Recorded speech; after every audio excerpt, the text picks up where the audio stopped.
लाल सिंह जी राजपुरोहित साहब, अध्यक्ष आदर्श विद्या मंदिर शिक्षा संस्थान बाली के श्री गिरजानंद जी तोसनीवाल साहब और मंच पर विराजे सभी राय गांधी परिवार के सभी सदस्यगण और प्रेरक भामाशाह डॉक्टर चंदनमल जी गांधी साहब, इस विद्यालय परिवार के सभी प्राचार्य और आचार्य बंधु भगिनी और इस कार्यक्रम में आए सभी तकतगढ़ एवं और पास के गांव के सभी मेरे पूजा योग बुजुर्गों, नौजवान दोस्तों और मेरी माता और बहनों, सबसे पहले तो मैं आप सभी का वंदन करता हूं, अभिनंदन करता हूं, आप सभी को नमन करता हूं। मित्रों, राय गांधी आदर्श विद्या मंदिर के भवन लोकार्पण के अवसर पर मैं इस भामाशाह सम्मान समारोह में जो हमारे भामाशाह हैं उनका मैं दिल की गहराइयों से बहुत बहुत अभिनंदन और वंदन करता हूं कि उन्होंने अपने माताजी और अपने पिताजी की याद में अपने गांव में एक ऐसा काम किया है जो पीढ़ियों तक याद भी रहेगा और आने वाले हमारी वो युवा पीढ़ी यहां से संदेश लेकर पूरी दुनिया में संदेश देने का काम करेगी। राय गांधी परिवार के श्री मणिलाल जी, श्री नरेंद्र जी ने इस विद्यालय के लिए योगदान दिया है, प्रशंसनीय है, अनुकरणीय है। मैं इस भामाशाह परिवार को साधुवाद देता हूं जिसने अपने अर्जित धन से अपनी मातृभूमि पर शिक्षा का श्रेष्ठ केंद्र बनाकर विद्या भारती को दिया। इसके लिए मैं उनको धन्यवाद देता हूं। विद्या भारती आदर्श विद्या मंदिर व सरस्वती शिशु मंदिरों के माध्यम से विद्यार्थियों का चरित्र निर्माण, राष्ट्रीय भावना और सामाजिक सरोकार विकसित करने की शिक्षा देने का ये काम करती है। ये हमारे लिए गर्व की बात है कि विद्या भारती अखिल भारतीय शिक्षा संस्थान देश में 13,000 विद्यालय संचालित कर रहा है और ये विद्यालय वो विद्यालय हैं जो समाज के सहयोग से ये विद्यालय चलते हैं और इसमें राष्ट्र निर्माण का काम होता है। ऐसे जो विद्यालय हैं उनमें जो भामाशाहों का सहयोग मिलता है, ये उनको बहुत बड़ी बात होती है कि वो राष्ट्र के निर्माण में सहयोग कर रहे हैं।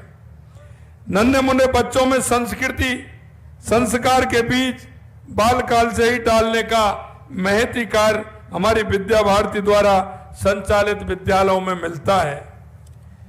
आज देश के किसी भी दूर दराज के क्षेत्र में चले जाइए, विद्या भारती की योजना से चलने वाला कोई ना कोई विद्यालय आपको जरूर मिल जाएगा।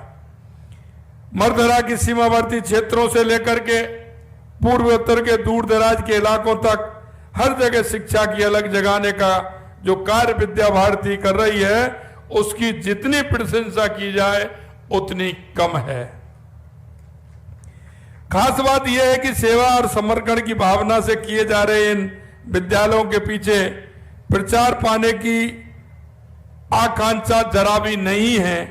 देश भर में 1 लाख से अधिक एकल विद्यालय और संस्कार केंद्रों का संचालन भी विद्या भारती करती है। विद्या भारती विद्यालयों में करीब 32 लाख शिक्षार्थी शिक्षा ग्रहण कर रहे हैं। राजस्थान की धरती को अपने भामाशाहों की वजह से जाना जाता है। राजस्थान वासियों ने देश दुनिया में अपने परमार्थिक कार्यों से पहचान बनाई है। मैं आज के अवसर पर सभी भामाशाहों को कोटि कोटि धन्यवाद भी देता हूं। आधुनिक सुविधाओं से युक्त विद्यालय शिक्षा के लिए एक बेहतर वातावरण प्रदान करेगा और बच्चों में ज्ञान और कौशल का विकास भी करेगा। शिक्षा किसी भी समाज की प्रगति की कुंजी है, राष्ट्र निर्माण का आधार है। शिक्षा ही शक्तिशाली साधन है जिससे हम समाज में व्याप्त कुरीतियों को भी दूर कर सकते हैं। शिक्षा के उद्देश्य को प्राप्त करने और इसे मौजूदा जरूरतों के मुताबिक बनाने के लिए हमारे प्रधानमंत्री श्री नरेंद्र मोदी जी ने अनेक पहलें की हैं। केंद्र सरकार की नई शिक्षा नीति शिक्षा के क्षेत्र में क्रांतिकारी बदलाव लाने वाली है। यह शिक्षा नीति विद्यार्थी के सर्वांगीण विकास, कौशल उन्नयन, रोजगार के लिए उन्हें तैयार करने पर बल देती है। इससे बच्चों को अपने रुचि के क्षेत्र में आगे बढ़ने का मौका भी मिलेगा। इस नीति के तहत शिक्षकों को निरंतर प्रशिक्षण, सहायता प्रदान कर उन्हें और अधिक सक्षम बनाया जा रहा है, जिससे कक्षाओं का वातावरण भी बेहतर होगा। प्रधानमंत्री जी परीक्षा पर चर्चा के माध्यम से विद्यार्थियों के साथ संवाद कर प्रेरणादायी परामर्श देते हैं। सभी के लिए सुलभ, सस्ती और गुणवत्ता शिक्षा उपलब्ध कराने के लिए हमारी प्रदेश की सरकार ने कई पहल की हैं। हम अल्प आय वर्ग, लघु सीमांत, बटाईदार, किसानों, खेतिहरों, श्रमिकों, परिवार के छात्र छात्राओं को केजी से पीजी तक की निःशुल्क शिक्षा देने का काम हमारी सरकार ने किया है। आर्थिक रूप से जो कमजोर परिवार के विद्यार्थियों को स्कूल बैग, किताबें, यूनिफॉर्म के लिए राज्य के विद्यालयों में पढ़ने वाले कक्षा 1 से 8 तक के समस्त विद्यार्थियों और कक्षा 9 से 12वीं तक की छात्राओं को प्रति विद्यार्थी 1000 रुपये सहायता दी जा रही है। हमारे प्रदेश में प्रतिभाओं को तराशने और उन्हें हर क्षेत्र में अग्रणी बनाने के लिए प्रयास किए जा रहे हैं। हम प्रदेश के प्रत्येक संभाग में आईआईटी की तर्ज पर राजस्थान इंस्टीट्यूट ऑफ टेक्नोलॉजी और एम्स की तर्ज पर Rajasthan institute of medical science स्थापित कर रहे हैं। साथ ही हर जिले में एक मेडिकल कॉलेज शुरू किया जा रहा है। तकनीकी से जुड़े नए विचारों को प्रोत्साहन करने के लिए हम 1 करोड़ रुपए की लागत से अटल इनोवेशन स्टूडियो एवं एक्सीलेटर शुरू कर रहे हैं।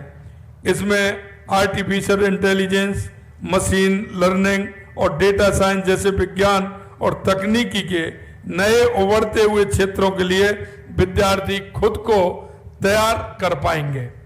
हमारी सरकार राजस्थान में खेल आधुनिकीकरण मिशन शुरू कर रही है। इसके तहत सरकारी स्कूलों, कॉलेजों समेत पूरे प्रदेश के खेलों को बुनियादी ढांचों का निर्माण एवं नवीकरण करने के लिए भी हमारी सरकार काम कर रही है। सरकार का ध्येय युवाओं को योग्यता, प्रतिभा, परिश्रम के अनुरूप अवसर मिले।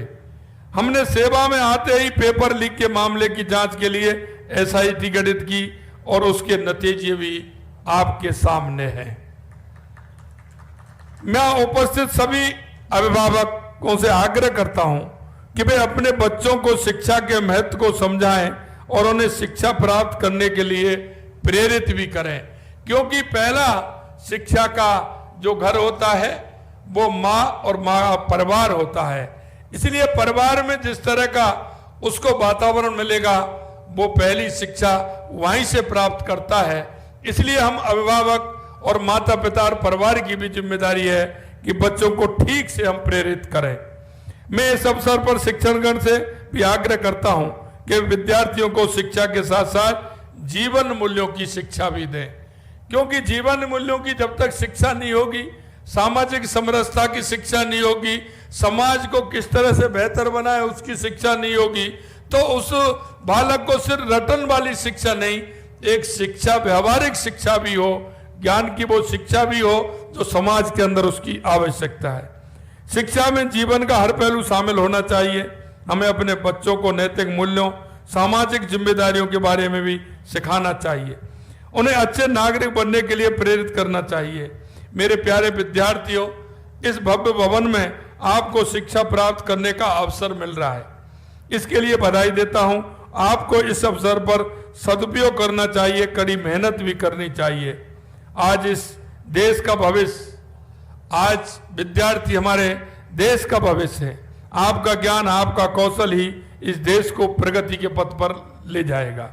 आप जानते हैं मौजूदा दुनिया में बदलाव की गति बहुत तेज है। हर पल आपको नया सीखना होगा। ज्ञान इस सदी में सबसे बड़ी पूंजी है, इसलिए अपनी पसंद के मुताबिक लक्ष्य तय करें। उसे साकार करने के लिए अपने आप को समर्पित करना होगा। मुझे विश्वास है ये विद्यालय आने वाले वर्षों में उत्कृष्टता के नए आयाम स्थापित भी करेगा और स्थापित करते हुए जो हमारा कर्तव्य है, हम आज अधिकारों की बात तो करते हैं, लेकिन हमारे अंदर जो कर्तव्य के भाव जब तक नहीं आएगा तो हमारा शिक्षा में और हमारा सामाजिक जीवन भी उत्कृष्ट नहीं हो पाएगा। क्योंकि जो व्यक्ति बात करता है वो अधिकारों की बात करता है, लेकिन शिक्षा में कर्तव्य बहुत बड़ी चीज होती है।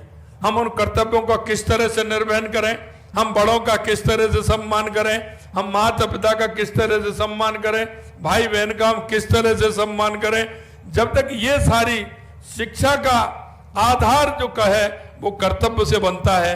मैं आज के इस मौके पर पुणे में जो हमारे भामाशाह हैं उनको भी मैं धन्यवाद देता हूं और जिन्होंने उनको प्रेरित करने का काम किया है उनको भी धन्यवाद देता हूं। विद्या भारती परिवार को भी धन्यवाद देता हूं और आप सभी इतनी बड़ी संख्या में आप आए, आपको भी मैं धन्यवाद देता हूं कि समाज में ऐसे लोग जो समाज में कुछ करना चाहते हैं उनको उत्कृष्ट करने के लिए, उनको सम्मान करने के लिए, और ऐसे लोग, क्योंकि आपने देखा है जीवन में एक चिड़िया भी अपना पेट और अपने बच्चों का पेट भरती है। वो भी आपने देखा होगा दूर से चुग्गा लाती है और उसके मुंह में डालती है, लेकिन हम सभी का यह कर्तव्य भी बनता है कि समाज को देखते हुए, समाज में जो अंतिम पायदान पर कोई व्यक्ति खड़ा है, चाहे वो शिक्षा के क्षेत्र में हो, चाहे वो सामाजिकता की किसी भी क्षेत्र में पीछे खड़ा है, अंतिम पायदान पर खड़ा है, उसको हम कैसे सहयोग कर सकते हैं। आपसे अंत में इतना ही निवेदन करना चाहता हूं कि हम हमारे नागरिक होने के कर्तव्य को भी हम थोड़ा देखना पड़ेगा और करना पड़ेगा। क्योंकि हम नागरिक होने का कर्तव्य इसलिए कहते हैं कि आज देश के अंदर गरीब कल्याण की जितनी योजनाएं चल रही हैं, उन योजनाओं के बारे में हमें भी बताना होगा। चाहे मेरे गांव का है, चाहे मेरे मोहल्ले का है, चाहे मेरा पड़ोसी है, जितनी योजनाएं चल रही हैं, मेरे पड़ोस में कौन बीमार है उसको 5 लाख तक का इलाज फ्री मिलता है, लेकिन उसको हमने बताया नहीं है वो किस तरह से उस योजना का लाभ ले सकता है।